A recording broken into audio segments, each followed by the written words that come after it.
بسم اللہ الرحمن الرحیم۔ السلام علیکم، ویلکم ٹو ایسے ٹیچنگ زون۔ آج کی ہماری یہ ویڈیو 10ویں کلاس کی کتاب نوائے اردو کا کریں گے۔ آج ہم نظم نمبر 2 حقیقت حسن۔ تو ہم یہ نظم پڑھیں اس سے پہلے اس کو لکھنے والے جو شاعر ہیں محمد علامہ اقبال، ان کا تعارف ہم کریں گے۔ ان کا تعارف پڑھیں گے پہلے ہم کہ 1877 میں وہ پیدا ہوئے اور ان کا انتقال 1938 میں ہوا۔ 1877 سے 1938 ہے نا۔ اقبال سیالکوٹ میں پیدا ہوئے۔ شمس العلماء مولوی سید میر حسن سے فارسی، عربی اور دینی علوم کی تعلیم حاصل کی۔ سیالکوٹ ہی میں ایک انگریزی اسکول سے انٹرنس کا امتحان پاس کیا۔ اسکاچ مشن اسکول سے FA کیا۔ لاہور میں اعلیٰ تعلیم پائی۔ ابتدائی تعلیم کے زمانے ہی میں شعر کہنے لگے تھے۔ اس وقت ہندوستان میں داغ کی شاعری کا ڈنکا بج رہا تھا۔ ابتدا میں اقبال نے خط و کتابت کے ذریعے ان سے اصلاح لی۔ لاہور ہی میں تعلیم کے دوران پروفیسر اورلینڈ سے فلسفے کی تعلیم حاصل کی۔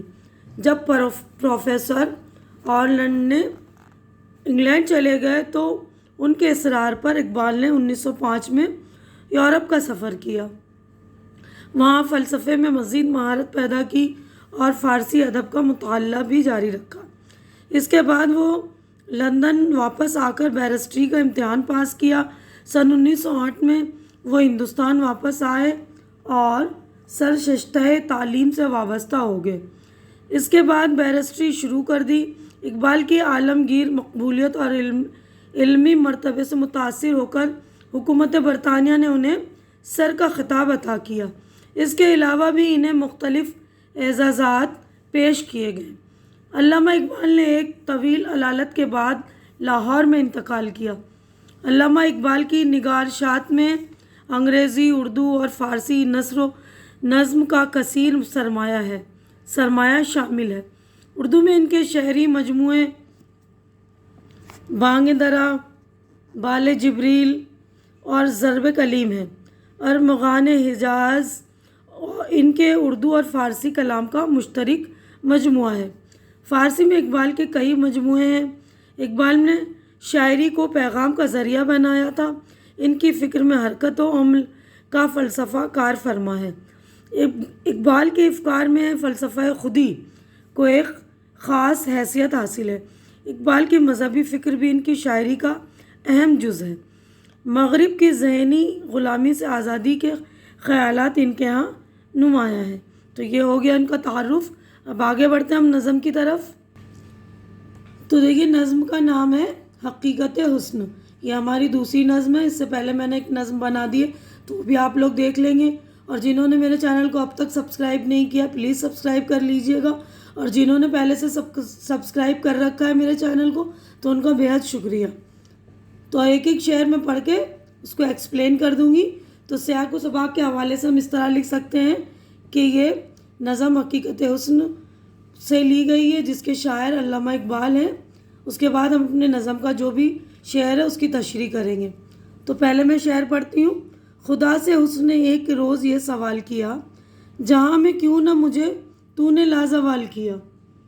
تو اس والے شعر میں ایک روز حسن نے خدا سے یہ سوال کیا کہ تو نے مجھے دنیا میں بھیجا مگر مجھے لازوال نہیں بنائے، یعنی حسن میں کمی آئے گی، حسن برقرار نہیں رہے گا۔ ملا جواب کی تصویر خانہ ہے دنیا، شب دراز عدم کا فسانہ ہے دنیا۔ تو خدا کی جانب سے جواب آیا کہ یہ دنیا ایک تصویر خانہ ہے جس میں طرح طرح کی تصویریں لگی ہوئی ہیں۔ تصویریں اصل شے کا عکس ہوتی ہے۔ یہ تو دنیا میں فنا کی لمبی رات کی ایک کہانی ہے۔ ہوئے رنگ تغیر سے جو نمود اس کی، وہی حسین حقیقت زوال ہے جس کی۔ تو یہ شعر میں کہہ رہے ہیں کہ یہ دنیا تو تغیر کے رنگ سے ہی سامنے آئی ہے۔ تغیر یعنی تبدیلی سے ہی سامنے آتی ہے، یعنی دنیا کی اشیاء چیزیں جو ہے بدلتی رہتی ہیں۔ صبح کے بعد دوپہر، دوپہر کے بعد شام اور پھر رات، لڑکپن کے بعد جوانی اور جوانی کے بعد بڑھاپا، یہی تغیر یعنی تبدیلی کا رنگ ہے۔ کہیں قریب تھا یہ گفتگو قمر نے سنی، فلک پہ عام ہوئی اختر سحر نے سنی۔ تو چاند قریب ہی موجود تھا، یہ باتیں سن رہا تھا، اس نے آسمان پر سب کو بتا دیا کہ صبح کے ستارے نے بھی یہ بات سن لی۔ سحر نے تارے سے سن کر سنائی شبنم کو، فلک کی بات بتائی زمیں کے محرم کو۔ تو زمیں کے محرم کا مطلب زمین کے جو رازدار ہیں ان کو۔ تو صبح کے ستارے نے یہ ساری باتیں سن لی، یہ باتیں سن کر اس نے صبح کو بتایا اور صبح نے شبنم تک یہ بات پہنچا دی۔ اس طرح آسمان کی بات زمین کے محرم یعنی شبنم تک پہنچ گئی۔ شبنم کو زمین کا محرم یعنی رازدار اس لیے کہا ہے کہ وہ آسمان سے زمین پر آتی ہے۔ اب اگلا شعر ہے، پھر آئے پھول کے آنسو پیام شبنم سے، کلی کا ننھا سا دل خون ہو گیا غم سے۔ شبنم نے آسمان پر ہونے والی بات پھول کو بتا دی۔ شبنم کی بات سن کر پھول کے آنکھوں میں آنسو آ گئے اور جو کلی کھلی نہیں تھی اس کا ننھا سا دل غم سے خون ہو گیا، یعنی اس پر افسردگی چھا گئی، یعنی وہ غمگین ہو گیا۔ چمن سے روتا ہوا موسم بہار گیا، شباب سیر کو آیا تھا سو گوار گیا۔ تو پھول اور کلی کی حالت دیکھ کر موسم بہار بھی روتا ہوا چلا گیا۔ شباب باغ کی سیر کرنے آیا تھا، وہ بھی خوش ہونے کی بجائے سوگوار ہو گیا، یعنی دکھی ہو گیا، غمگین ہو گیا۔ تو یہ ہماری جو علامہ اقبال کی نظم ہے لکھی ہوئی، اس میں انہوں نے حسن کے بارے میں 7 اشعار لکھے ہیں، جس میں جو حسن نے بات شروع کر کے شباب پر ختم کی ہے اور یہ بتا دیا کہ ہر شے دنیا میں بدلتی ہے اور فنا ہوتی ہے۔ حقیقت حسن یہ ہے کہ وہ بھی دنیا کی دیگر اشیاء کی طرح فنا ہونے والا ہے، یعنی حسن بھی جو ہے فنا ہونے والا ہے۔ تو ہماری نظم ہو گئی کمپلیٹ، ہم اگلے صفحے پر چلیں گے۔ اب دیکھیے نیکسٹ صفحے پر ہمارا جو ہے مشق اسٹارٹ، یہاں پر یہ لفظ و معنی یعنی الفاظ ہے، اس کے میننگ ہے زوال، پستی، گراوٹ، تصویر خانہ، نگار خانہ، پکچر گیلری، شب دراز، لمبی رات، عدم نہ ہونا، تغیر، تبدیلی، نمود، علامت، نشان، ظہور، اختر سحر، صبح کا ستارہ، زمین کے محرم، زمین کے رازدار، سوگوار، غمگین، افسردہ۔ تو پورے الفاظ معنی بھی آپ لوگ اچھی طرح سے یاد کر لیں گے۔ اب یہ نظم سے متعلق غور کرنے کی بات ہے، یہ دیکھیے غور کرنے کی بات، اقبال کی یہ نظم دنیا کے بے ثباتی کی طرف اشارہ کرتی ہے اور تبدیلی کو کارخانے قدرت کا اصول سمجھتی ہے۔ کلی کا پھول بن جانا، موسم بہار کے بعد خزاں کا آنا اور شباب کے بعد بڑھاپے کی آمد فطرت کے اسی اصول کے تحت واقع ہوتے ہیں۔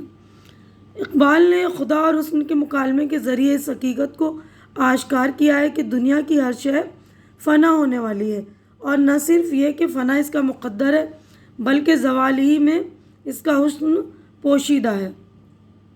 دنیا کی ہر شے مثلاً چاند، تارے، شبنم، کلی اپنے تمام تر حسن کے باوجود فانی ہے، ٹھیک ہے نا۔ تو یہ دیکھیں ہمارا غور کرنے کی بات میں بھی یہی کہا گیا ہے کہ ساری چیزیں دنیا میں جو تبدیل ہوتی ہیں اور ہر چیز فانی ہے۔ تو سوالوں کے جواب لکھیے۔ یہاں پر پہلا سوال ہے، حسن نے خدا سے کیا سوال کیا؟ تو جواب دیکھ لیجئے۔ جواب دیکھیے، حسن نے خدا سے یہ سوال کیا کہ تو نے مجھے لازوال کیوں نہیں بنایا؟ یعنی حسن ہمیشہ برقرار رہتا اور اس میں کوئی تبدیلی نہیں آتی۔ سوال نمبر 2 ہے، خدا اور حسن کے درمیان گفتگو کی خبر زمین کے باسیوں کو کس طرح ہوئی؟ خدا اور حسن کے درمیان ہونے والی گفتگو پہلے چاند نے سنی، چاند نے آسمان پر سب کو اطلاع دی، صبح کے ستارے نے یہ بات سن کر صبح کو بتایا، صبح سے شبنم کو معلوم ہوئی اور شبنم نے زمین کے باسیوں تک اس گفتگو کو پہنچا دیا۔ سوال نمبر 3 ہے، پھول، کلی، موسم بہار اور شباب کو شاعر نے سوگوار کیوں کہا ہے؟ اس لیے کہ یہ سب حسین ہونے کے باوجود فنا ہونے والے ہیں۔ اپنے زوال کی بات سن کر سبھی سوگوار ہو گئے، یعنی دکھی ہو گئے۔ اب نیکسٹ سوال دیکھتے ہیں۔ سوال نمبر 4 ہے، نظم کے آخری شعر کی تشریح کیجیے۔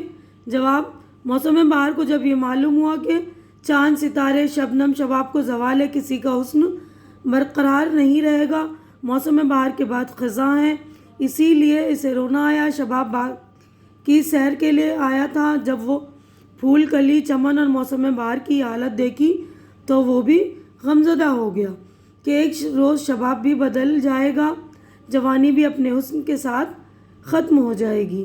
اب عملی کام یعنی پریکٹیکل ورک ہے یہ۔ قمر کے معنی ہے چاند کے، قمر جو ہوتا ہے نا بڑی قاف سے، تو اس کے معنی ہے چاند کے۔ اردو میں چاند کے لیے اور بھی الفاظ استعمال ہوتے ہیں، مثلاً ہلال، بدر، ماہ، مہ اور مہتاب۔ اس طرح سورج کے لیے جو الفاظ استعمال ہوئے ہیں وہ لکھیے۔ تو سورج کے لیے استعمال ہونے والے الفاظ ہیں شمس، مہر، آفتاب، خورشید، سوریہ وغیرہ۔ تو یہیں پر ہماری نظم جو ہے کمپلیٹ ہو گئی، مکمل ہو گئی ہے۔ تو یہیں پر ہماری نظم ہو گئی ہے مکمل۔ امید کرتی ہوں کہ جو کچھ میں نے آپ لوگوں کو ایکسپلین کیا ہے، سمجھایا ہے، اس کی تشریح کی اچھی طرح سے آپ لوگوں کی سمجھ میں آ گیا ہوگا، اور میری ویڈیوز بھی آپ لوگوں کو اچھی لگ رہی ہوں گی۔ اچھی لگ رہی ہیں تو اسے لائک کیجئے، زیادہ سے زیادہ شیئر کیجئے، تاکہ جو بھی ضرورت مند بچے ان تک میری ویڈیو پہنچے، اور میرے چینل کو سبسکرائب کر کے آپ لوگ میری بھی ہیلپ کیجئے، میری ہمت بڑھائیے۔ ہماری اگلی ملاقات انشاءاللہ نیکسٹ نظم میں ہوگی۔ تب تک کے لیے آپ لوگ اپنا خیال رکھیے، مجھے دعاؤں میں یاد رکھیے۔ اللہ حافظ۔